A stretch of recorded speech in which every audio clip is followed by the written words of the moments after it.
Hello friends, I've spent 1 year at an art school mainly practicing marquetry, and this video is about the cabinet I built to present these images in.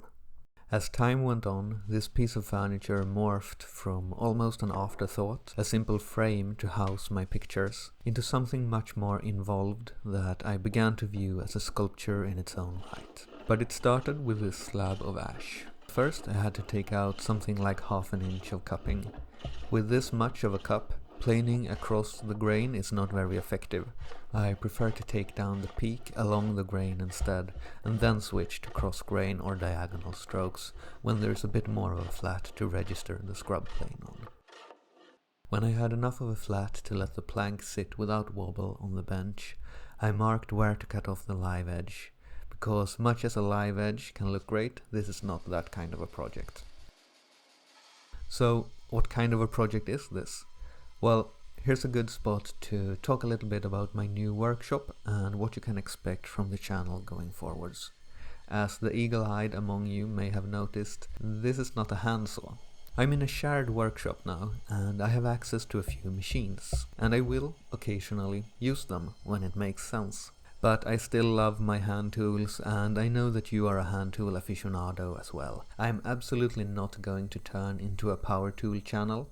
The focus will still be on doing things old school. But I've never been a purist. My circular saw has been a returning guest since the start, for example. I'm not yet sure if I'm going to show the slightly increased machine work, or just skip it and only show the hand tool bits in the videos.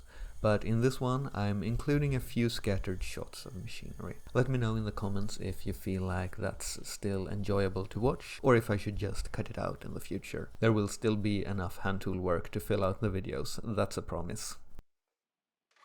Speaking of the circ saw, here's old Trustworthy making a kerf in the edge to prepare this board for resawing.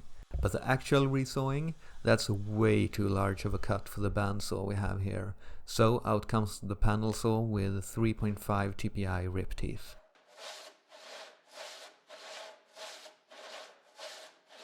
This is 12 inches or 300 millimeters of ash and a 42 inch or 1050 millimeter long cut. I had the teeth filed with 0 degrees of rake here for my fellow handsaw nerds, but later gave them just a hint of rake, 2 or 3 degrees or so, and it made a gargantuan difference. I struggled a bit with grabbing here, but after the tweak, the cuts felt silky smooth.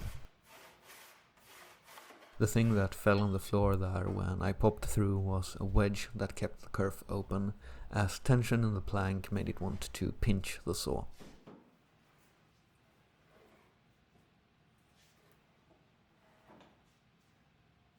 After letting the resawn pieces rest for a few days to release all the tension and acclimatize in their new thickness, I planed them flat.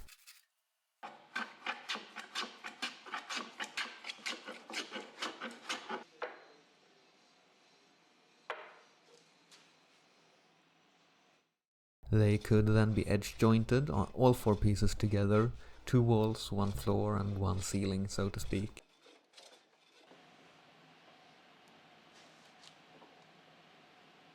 To square up the ends, I want to take the lightest cut I can, so I start the plane with the blade fully retracted and advance it slowly while keeping the plane in motion until it just bites. The planing direction here is from the high corner towards the low, so I can end the cuts before I splinter the far corner.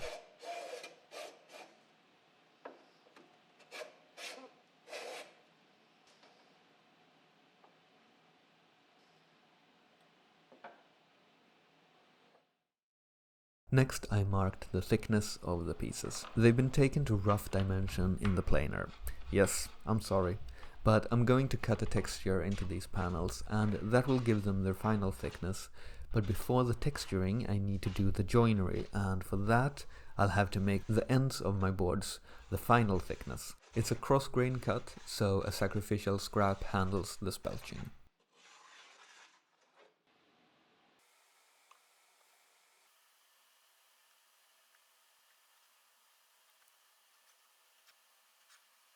I'm cutting the dovetails with my carcass saw, because the dovetail saw is currently out of commission. The handle split when it dried in the new shop, so I'll have to make a new one when I have the time.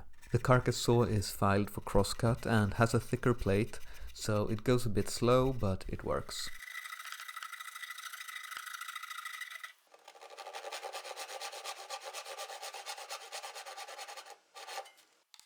Chopping out the waste, I'm aiming for going 1/3 of the way through from the first side rather than halfway, so that when I finish the cut from the other side, any torn fibers where the cuts meet end up closer to the middle of the thickness. Now for a few other parts. This split end was cut up into smaller pieces for the various frames I'll be needing. These were resawn as well, much quicker jobs. Things do move about a lot in the vise when I'm sawing. I think either the leg or the chop has dried and warped a bit after the move to my new heated space, so I'll have to disassemble it at some point and do some work on that. But yeah, I'm very much aware. Frame parts were planed, checked with winding sticks, planed some more, checked some more, until straight and flat.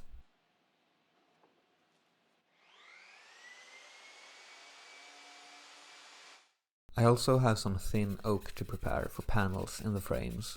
Ripping thin stock is quite nice to do in the tail vise, I think, so the piece is supported all along the cut. This is actually a reclaimed old drawer bottom, so it was already at a good thickness for a panel, just needed some slight high spots and surface oxidization removed. And this lovely ray-flecked piece is slightly thicker and will become a shelf inside the cabinet. The shelf, actually 2 of them, will sit in dados in the carcass sides, so that's what I did next. Don't mind that knife line in the wrong place there, that was a measuring mistake. The actual width of the dado is taken from the shelf itself. And like a wide mortise, this was chopped out with chisels.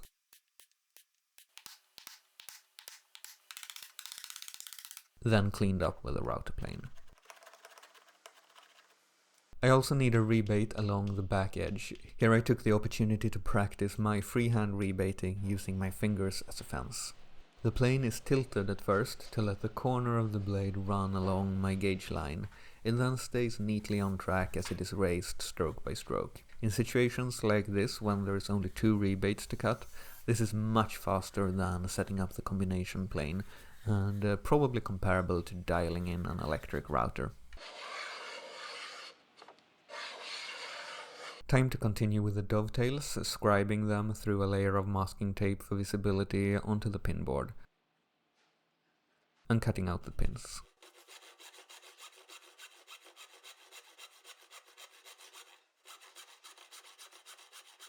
One downside of doing these fairly large tails is that removing the waste from the pin board might be a bit harder. My fret saw doesn't have a rotating blade to get the frame out of the way, so I sometimes have to cut halfway, chop out a section and then finish the cut. But I think it's worth it. The size of the tail needs to be in balance with the size of the boards. Quite subjective of course, but this time 7 large tails looked very appropriate to me.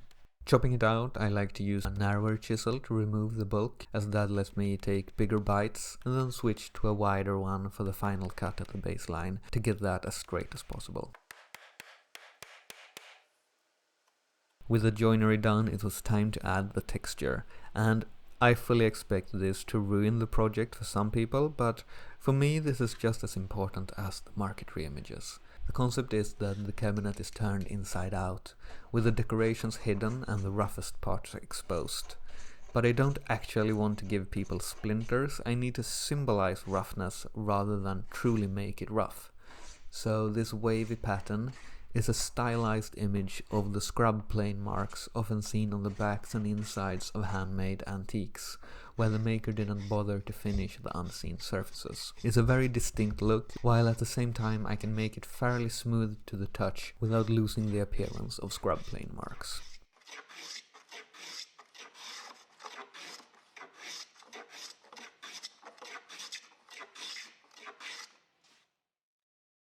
Next up, some more work on the 2 shelves. These need a groove because they will house a short panel between them.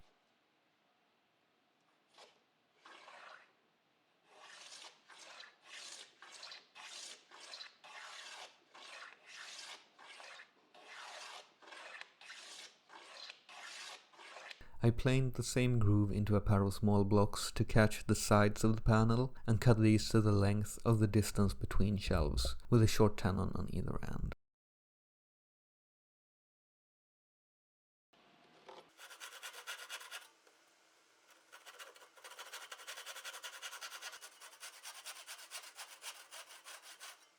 Behind the panel there will be a drawer, so a pair of offcuts became drawer guides. These were spaced with a block of a precise length, referencing a line that marks where the shelf will disappear into the dado in the carcass. The guides were glued on for the first little bit, and then held in place with small nails that will allow some wood movement over the life of the cabinet.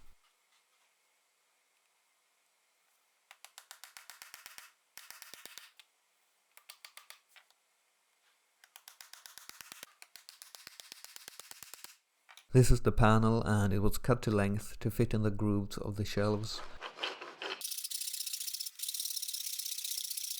and then scrub planed to thickness on the edges.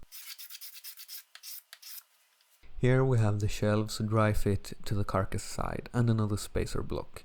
The edge pieces then get glued in place and the panel floats free from glue in between.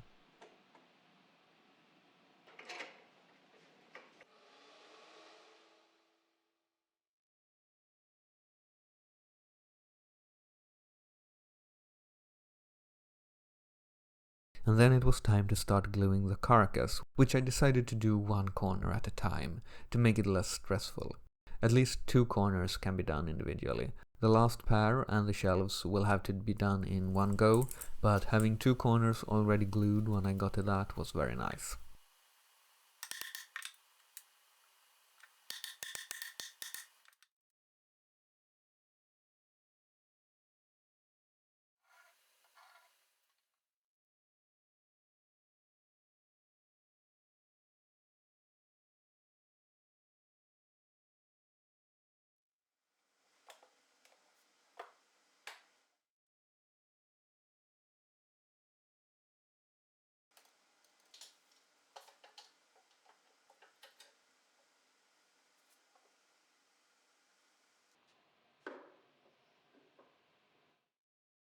I did get a couple of gaps. I guess all the marquetry work has made me a bit out of shape on the dovetailing, but with a veneer sliver sanded to a wedge and tapped into the gap, it mostly disappears.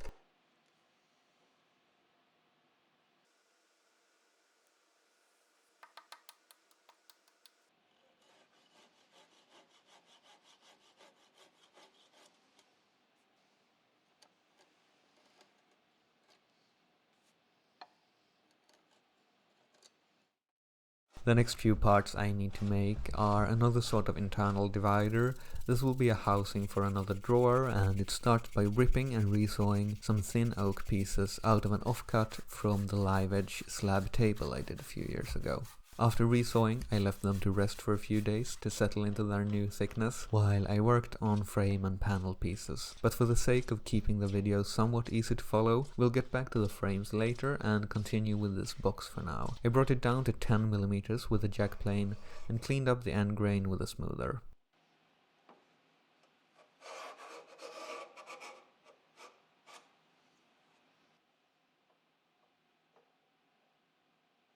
Sort of backwards, but I then squared up an edge on the shooting board, just because these boards are wider than they are long, so it was more stable to put the end grain towards the fence here. And then I set a marking gauge to the thickness of the boards to scribe some dovetail baselines. Doing an end-to-end book match here, though it will of course end up folded to a corner and the dovetails will interrupt the grain flow, but still it's fun to do things like that when possible.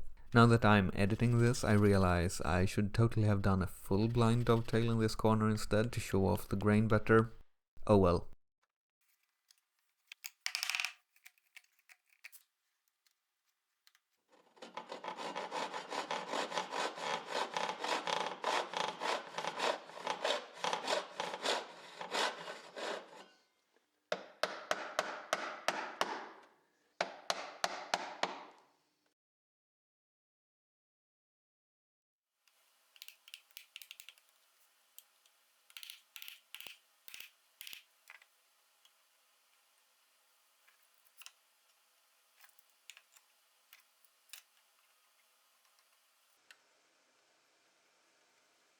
Now I need to join this box into the carcass somehow. And yeah, this is another thing I wish I had done differently. This should have been mortise and tenons, and they should definitely have been cut before putting the carcass together. I just forgot, to be honest. The best solution I could come up with was dados with a circular saw. Scary as it is to take a power tool to an assembled piece. There simply isn't enough space in there to swing a mallet and make mortises. And it's a lesson learned for the future.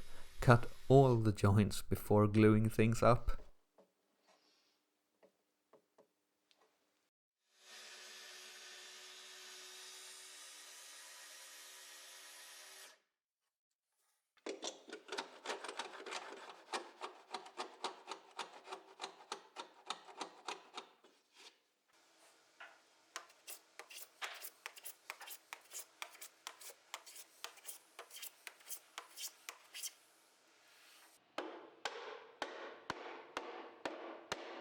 So with that divider housing thing done, it was time to move on to the drawers. This block of ash is the front for the drawer that will sit in the oak housing. As you can see, I had to glue two boards together as I had run out of the wide stock. I flattened the inside face, squared the bottom edge, marked the height of the oak housing,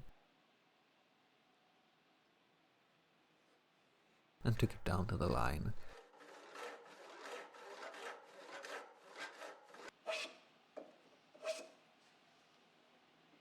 Then I could do the same thing with the length, first squaring up one end, then marking the other through the opening.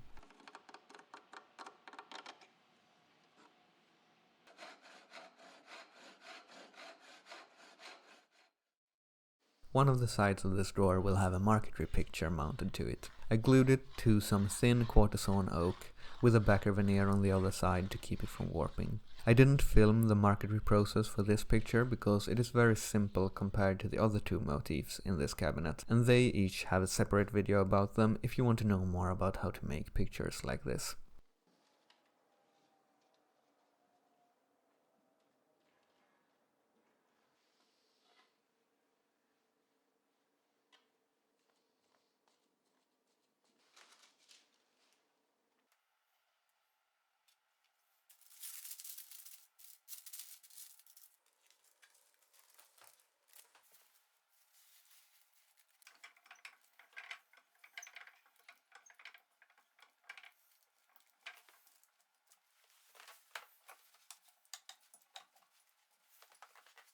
After sitting in my little bookbinding press overnight, I could cut the oversized substrate down to line up with the picture. The front and sides goes in with no wiggle room, too tight for a smooth drawer, but that's the kind of fit I want for now. A touch more clearance will be created after the drawer is assembled.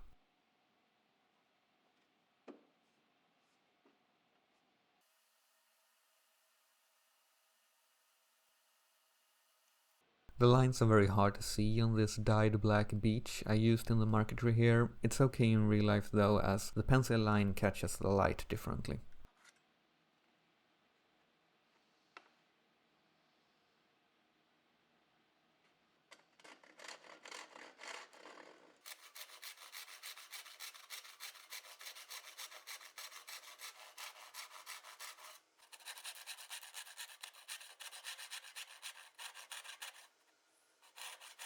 You can see how the veneer has chipped away from the waist between the tails here. It was pretty scary work cutting exposed joinery into a marquetry picture, but luckily nothing chipped off from the tails themselves. Whenever I had something clamped against the marquetry, I used a piece of cardboard in between as a cushion to prevent denting the veneer.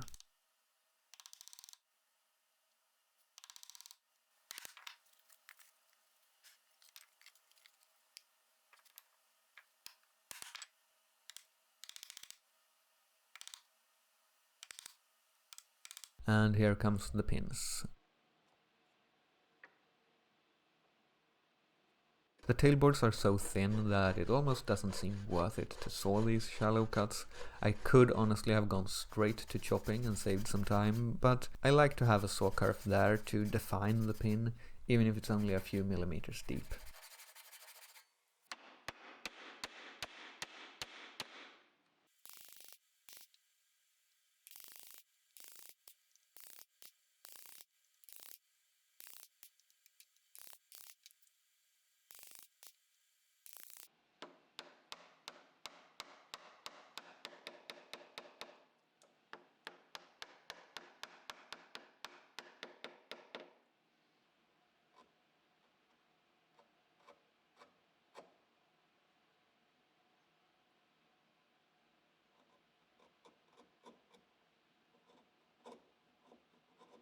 One of the few tools I still feel like I'm missing is a fishtail chisel for cleaning up the corners of these sockets, but a very narrow straight chisel does an okay job too.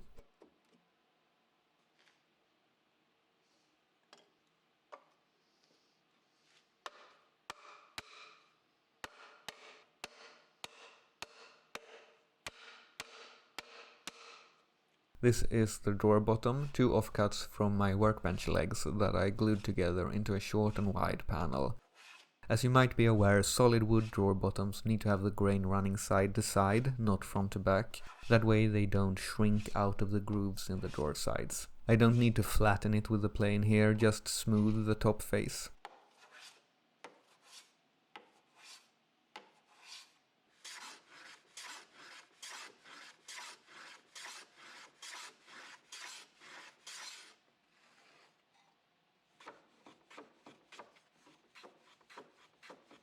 The back edge gets a slot for a screw so the bottom can shrink over time without cracking.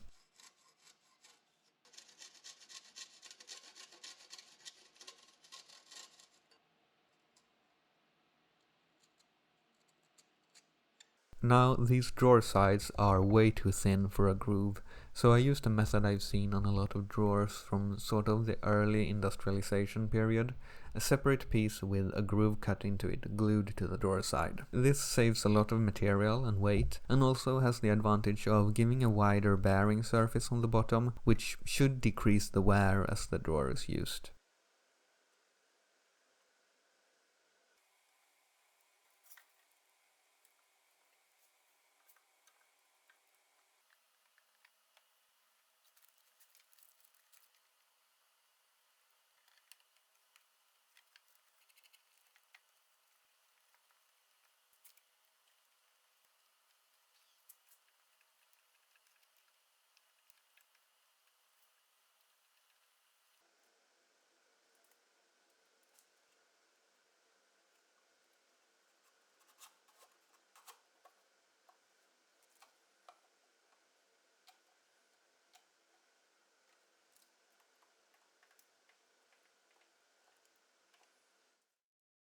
When the glue had dried, I planed the sides flush with the front and back of the drawer.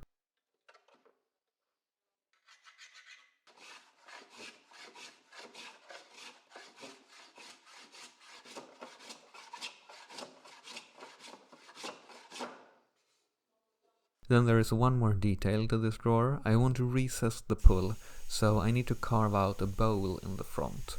I began by drilling a hole to just shy of my target depth. This works both as a way to tell when I've reached the depth and as a sort of stopcut for the carving, and then I could begin chipping away with a large gouge. Most of my carving tools are a bit too delicate for hitting with my joiner's mallet, with thin handles prone to splitting if struck hard, with the exception of this sturdy gouge that I use for rough work. I sharpened this one at 30 degrees or so, while my other carving tools are beveled more like 20 degrees, so that also makes it more robust. With the rough bowl established, I then grabbed a smaller gouge, one of the aforementioned that I don't use with a mallet, and started carving the texture. This mimics the texture of the outside of the cabinet, circular and at a smaller scale of course, but I felt like it creates a connection there. People have told me that it looks like a flower or a seashell. It's so fun and rewarding to hear what sort of associations these little design choices spark in a viewer's mind.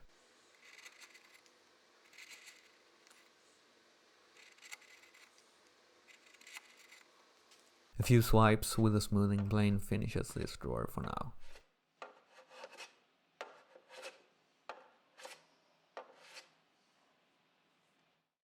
Let's hop back to the frames. I need 2 of these, one for the back panel and one for the door. And they have some differences, but both need grooves for panels. The combination plane is the tool for the job here. I can set it up for the exact groove width and offset that suits my parts, and then plane thick curls until I bottom out on the depth stop. Rinse and repeat on the next piece. With all the frame components grooved, I marked the length of the rails directly off the stiles clamped into the rebate in the back of the carcass.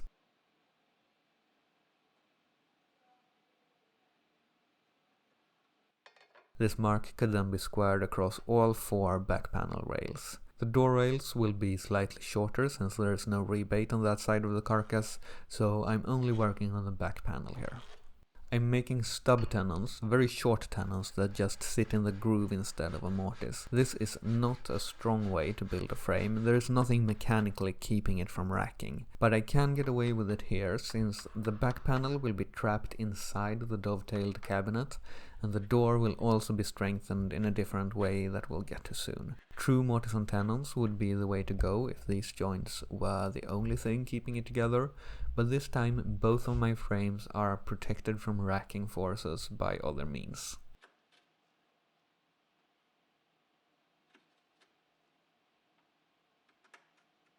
Here comes an oak panel getting a knife mark where it needs to be crosscut.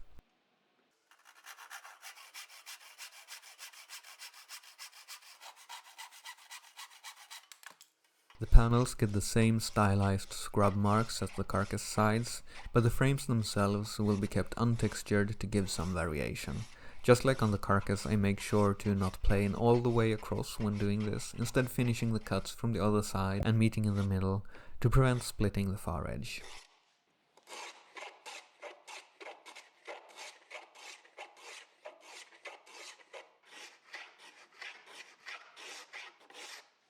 The edges then also need to be thinned down to fit into the grooves.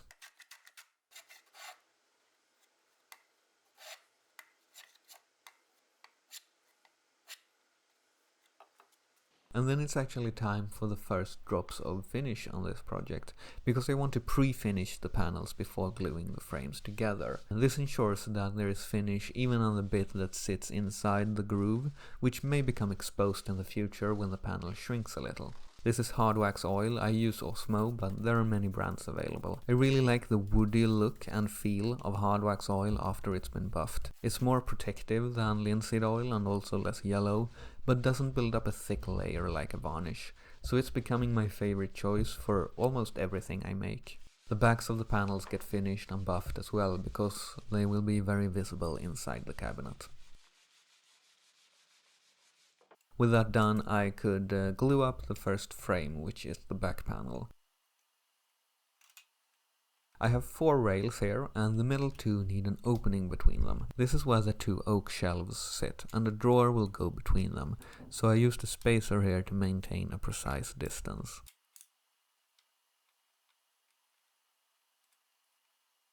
When everything was lined up, I could spread glue on the tenons, careful not to get any on the panels, and push the stiles in place.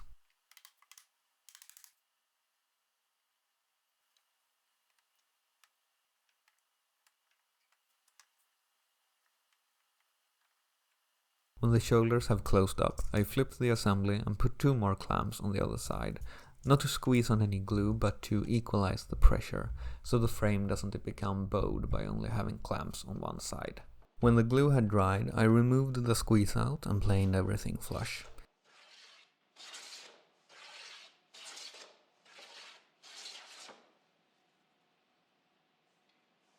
I like to keep a little extra length on my stiles and remove after assembly. This makes it harder to damage the corners while handling the components. Then I need to make a rebate on the frame to match the one in the carcass, so I set a marking gauge to the distance from the existing rebate to the shelves. That then is the material that needs to be removed to allow the frame to sit against the back of these shelves. So this gauge is run with a fence against the inside of the frame. Another gauge marks the depth, and then the rebate plane with finger fence takes out the waste.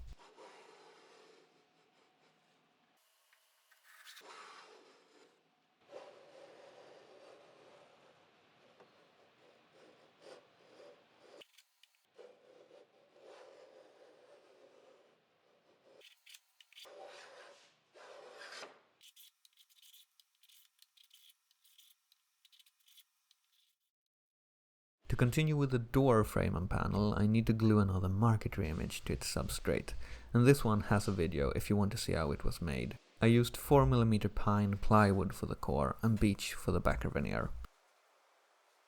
This piece doesn't fit in my press, So I took advantage of the printmaking shop at the art school and used their gigantic bookbinding press.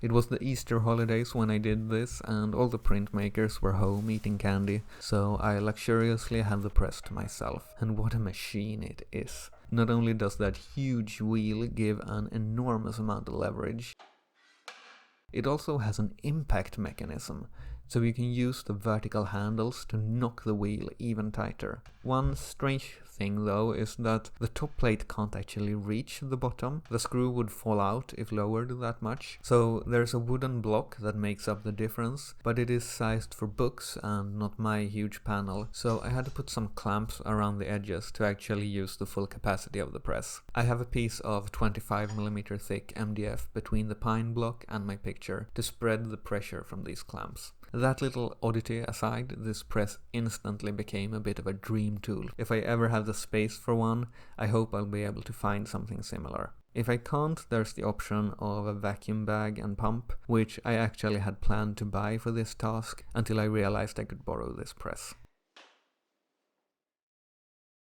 When dry, I trimmed the panel to size.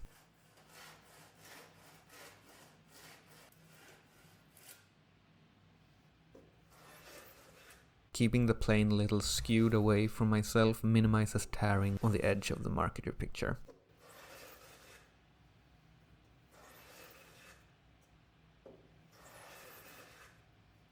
And then I cheated a little. This is not my saw, like all the machines here, but we are sharing our equipment and expertise in this new workshop I've moved into, and it's a really nice community feeling. And the table saw is pretty sweet to have access to. Back at the bench, I needed to resaw some trim pieces. Nope, still haven't fixed the wobbly vise. This ash will frame the marquetry, a picture frame if you will, and picture frames need miters. I marked them a millimeter or two oversized, made a rough cut, and dialed them in on the shooting board. And then I could glue the frame in place. The masking tape here is to prevent squeeze out from sinking into the veneers, which could be hard to remove without cutting through and would then ruin the finish later.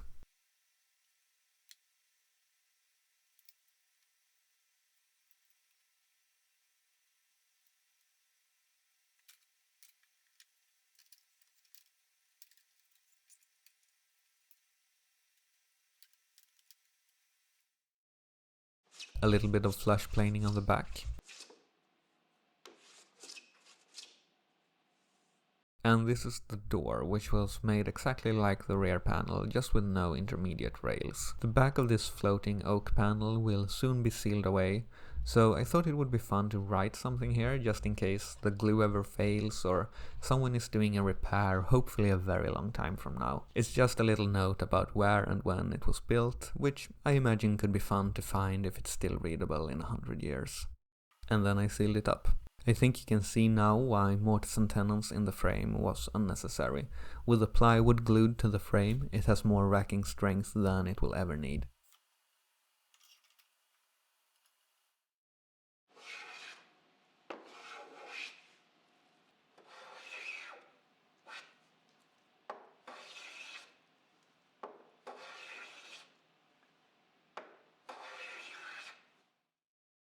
And this is where we'll leave the door for now and take a look at the second drawer. This is reclaimed quarter-sawn birch. I cut away some defects like knots and old screw holes, and milled a flat face with a scrub plane, winding sticks, and a more finely set jack plane to remove the worst scrub marks. Then I must make a confession, and I hope you will forgive this grave sin. I used a thickness planer on the other side. I know that this is extremely boring to watch, I just can't deny how much of a time saver this loud green brick is. Specifically the thicknesser, I mean. I don't use it much in jointer mode because just making a flat face doesn't take many minutes with hand planes, but removing several millimeters of thickness to get the opposing side parallel, that can take ages by hand. This thing just eats the material in seconds. I certainly won't use it every time, but when there's lots of pieces that need the same thickness, like these drawer parts, I just can't turn that down.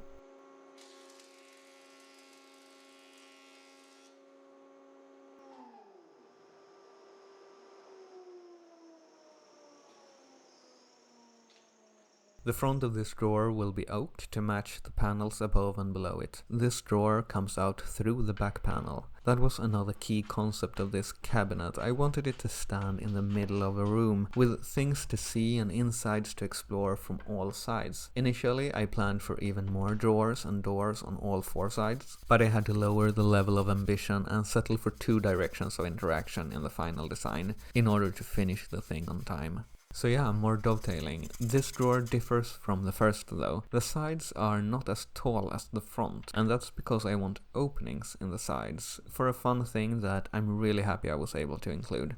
The execution, not perfect, but I'm pleased with my first attempt and excited to give it another go sometime. You'll see soon what I'm talking about. Here I'm making more of those groove pieces that get glued to the drawer side. The combination plane gives me the groove, and the block plane is a quick way of making a round over for a nicer look inside the drawer.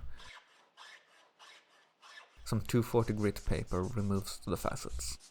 Then I needed a drawer bottom as well, and that's what the library scene is for. This is another picture I made a full video about if you're interested in the construction, and it's in 2 halves that each get glued to a 4mm pine plywood substrate with backer veneer.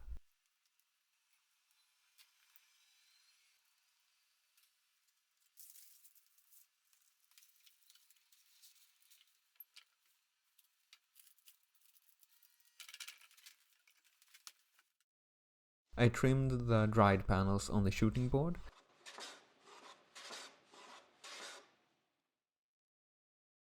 and then gave them a coat of finish. I don't usually finish the insides of my drawers, as it does make them smell of finish when you open them, and I prefer the smell of wood, but I didn't spend weeks on marquetry just to not put oil on it. I do regret doing the finishing in this part of the workshop though. The lighting is completely different and it did kinda ruin these shots. I can't color grade video to save my life either, so I only have myself to blame. At least it was just the pre-finishing I did here. The full finishing on the completed cabinet was done in better light. When the finish had been wiped off and buffed, I glued up the drawer. Now you may wonder why the drawer back is like a kilometer thick, and well, it was my solution to the problem that if you have a stop right at the back, at a normal thickness back, then if you pull a drawer all the way out to that stop, there's very little material still being supported, so the drawer tends to sag, and I didn't want that. I wanted it to come out and stay horizontal, so then I needed more length to stay inside the cabinet essentially, but that creates this annoying space in the drawer that you can't see or reach very well into, and especially seeing the drawer bottom was pretty important here. So what you can do is put in a fake back, or alternatively move the back further forwards in the drawer and make a stop from a separate piece. Both these solutions make an already unusual drawer a little bit more complicated, and I was really starting to feel the time pressure. So I decided to instead just put a big solid block here that serves as both a fake back and a stop, making for half as many parts, half the joinery, but a bit more mass than the conventional methods. And then we have these thin parts that create the opening in the sides that I mentioned. How strange, yes, very peculiar. What might he be up to now? I spent some time fitting the drawer to the opening, first planing the sides flush with the front, and then repeatedly testing it and marking it where it seemed to rub.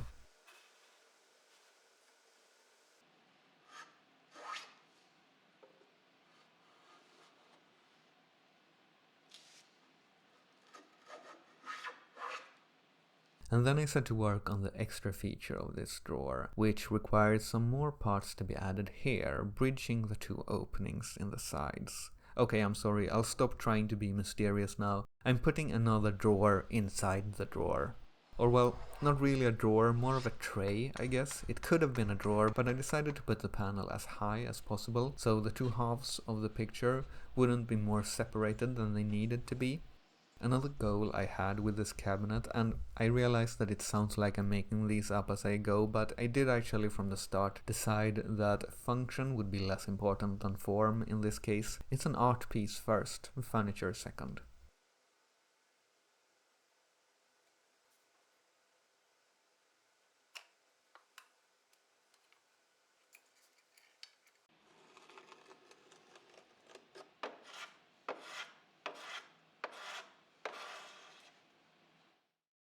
For knobs, drawer pulls, I chose walnut, and this is because the legs will be walnut, and I wanted that visual connection, so here's how to make a round knob without a lathe.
This slot is for a wedge.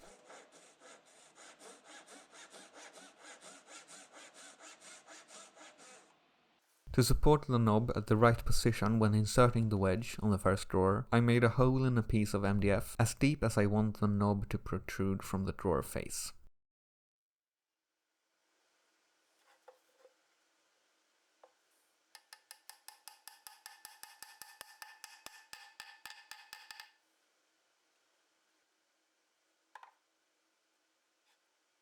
On the second drawer, I had to make the wave texture before I could install the pull.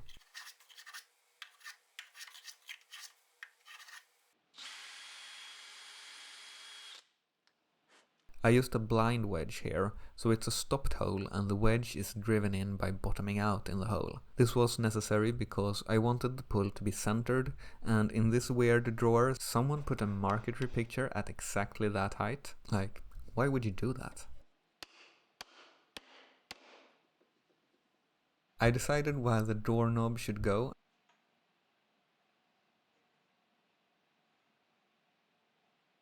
and cut out a notch. This pull has a different shape and method of attaching. I wanted it to feel like it's peeking out from inside the cabinet, like it leads the eye into it when you open the door.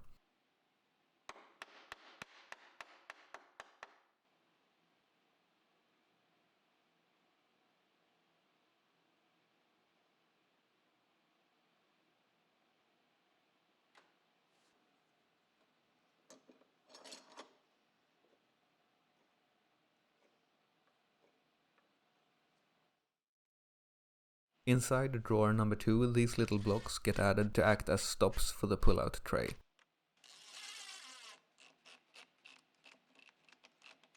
I also added a walnut button to show where to push to open the tray. The stop for the drawer itself is added to the oak shelf that houses it.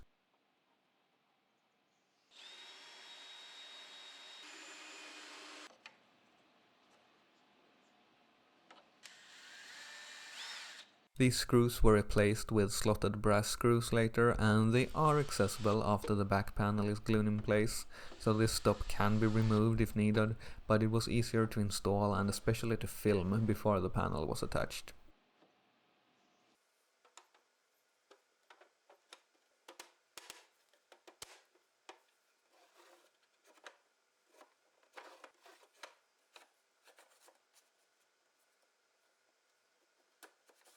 Speaking of which, I then glued the back panel in place.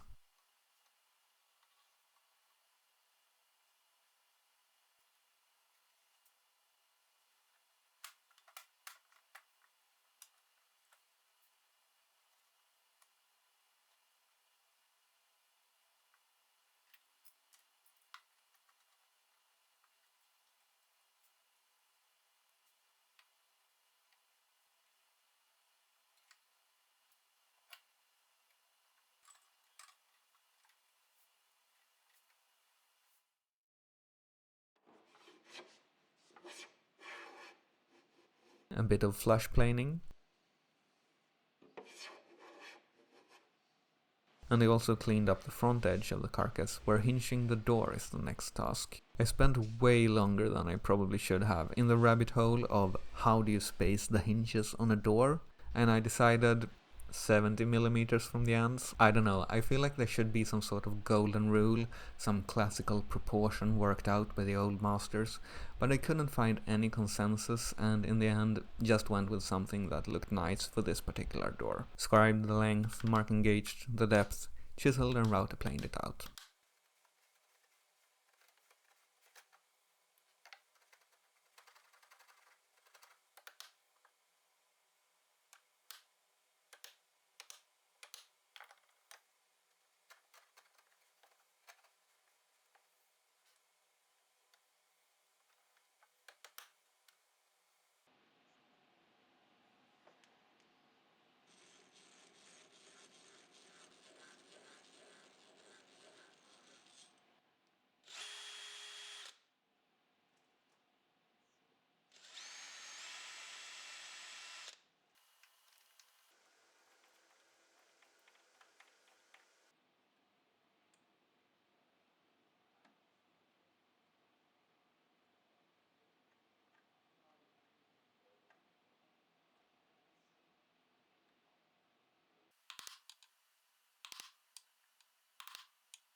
The last detail on the upper cabinet before moving on to the base is a couple of blocks to close the two openings between the oak shelves. I was really hoping to have time to make 2 more small drawers to go there, but at this point the deadline was starting to feel like it was really closing in and I just couldn't postpone the legs anymore, so I glued these prospective drawer openings shut.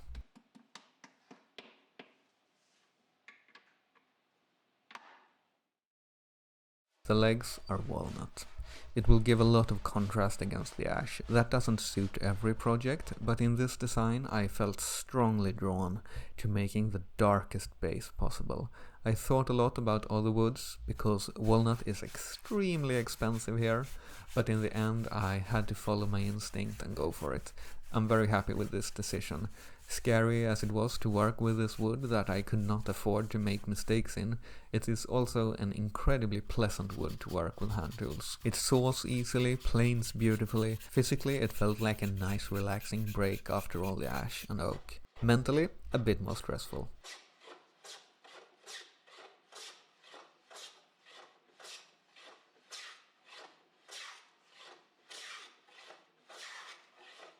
The cost of it meant I had to be a bit creative with my offcuts to get all the parts I needed, so these thin slices could be glued up in pairs to form thicker boards.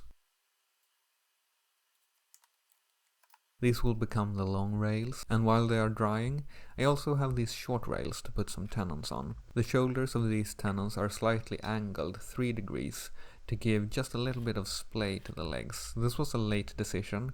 If you watched my cardboard mock-up video, you might remember the legs being straight, but I felt like they needed a little less rigidity, visually speaking.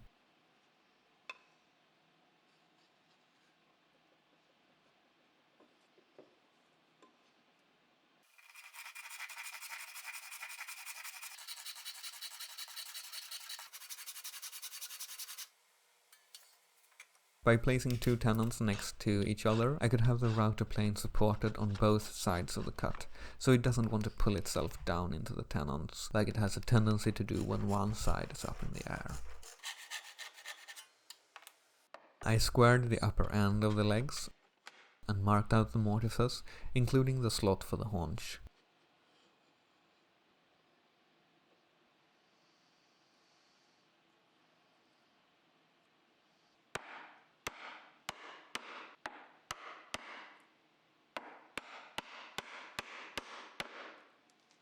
and since the tenon shoulders are angled, so must the mortise walls be.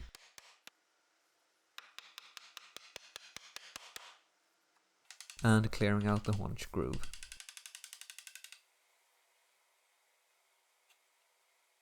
I want to make these wedged tenons, so next I marked how much the mortises should flare out. This was probably a bit too much. I think it was 4 mm on both sides over a 35 mm wide leg, so I was asking the tenon to open up quite a lot. Everything worked out, but I think I was very close to splitting the tenon component with such large wedges. Anyway, at this point I tapered the legs, which is one of my favorite activities in furniture making, especially with such a beautiful and hand-plane friendly wood. I start with number 5 scrub plane to remove the bulk of the waste, straighten out the surface with the number 7, and finish with a few passes of the number 4 smoother. A very enjoyable few minutes of work. Next I'm gonna return to those boards that I glued up from 2 thinner layers, the long rails. These will get a different joint, a sliding dovetail, and for that I want to start by putting the 3-degree angle on the end grain. I did this just with a spacer on the shooting board. Then I cut the dovetail across both pieces at once, using my rebate plane held at an angle, staying a hair away from the baseline, and finished up the shoulder with a chisel.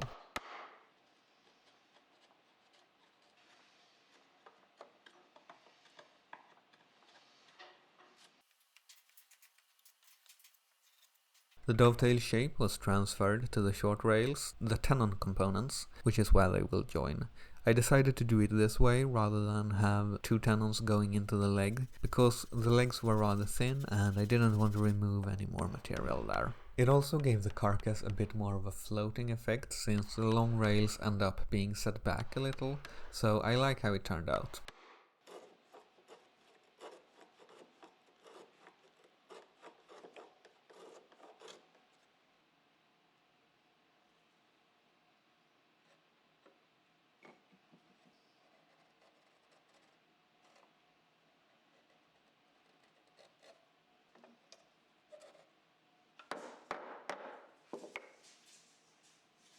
Next comes a few curve cuts to lighten up the look on these parts and create some interesting meetings.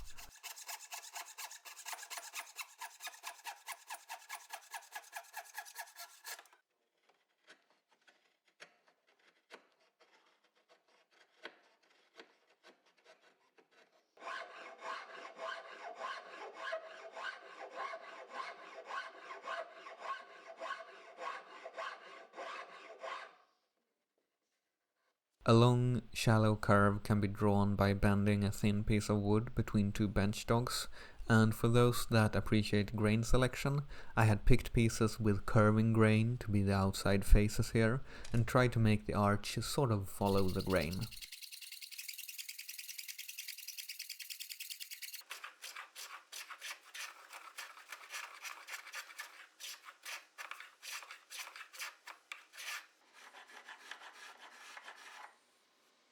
The last thing I need to do before assembly is to cut a pair of kerfs in the tenons for wedges and drill holes at the base of the slots to prevent splitting. The wedges are ash for another little visual connection between the carcass and base. And then I could glue this up.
To fasten the base to the box, I made a couple of pieces that can bridge the long rails, and they get elongated holes in them, so I can screw them cross-grain to the underside of the carcass without hindering wood movement. There's also one centered hole in each that is not elongated, so the two sections will remain in alignment with each other.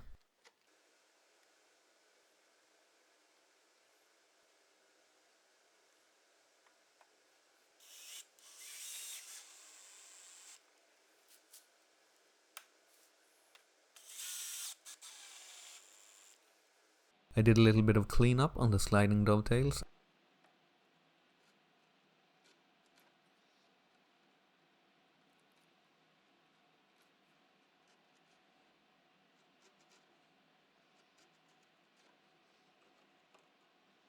And then dealt with the length of the legs. I wedged them up until the top of the base was level in both directions, and then scribed around the legs with a knife taped to a block.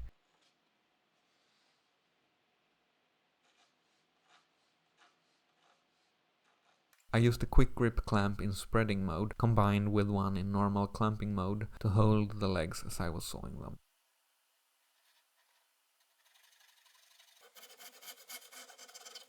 It's now a functional base, but there is one more detail to add that you might remember from the cardboard prototype. I wasn't sure if I was going to have time, and I knew that the base would work without this. It's purely for looks, but I am happy that I prioritized this instead of, say, more drawers, even though I of course wish I could have done both and more.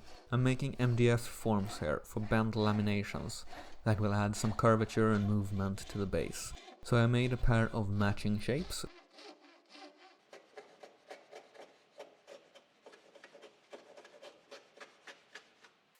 Then ripped some walnut veneer into 20mm wide strips using the marking gauge. Spread some glue on 4 layers of veneer and clamped it up.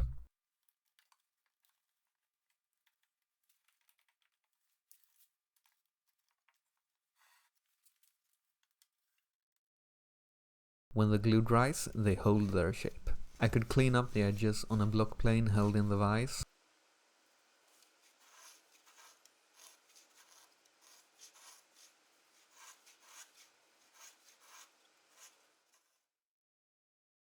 And then start joining the curves to the legs.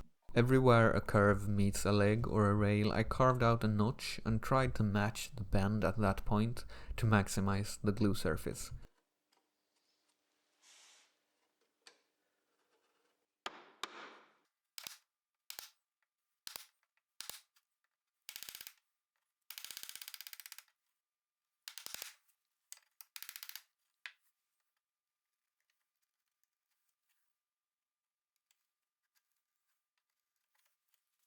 In a couple of spots I let a curve meet another curve, and there's not enough thickness to make any sort of joint, so at those points I just put a drop of glue and clamped it with tape.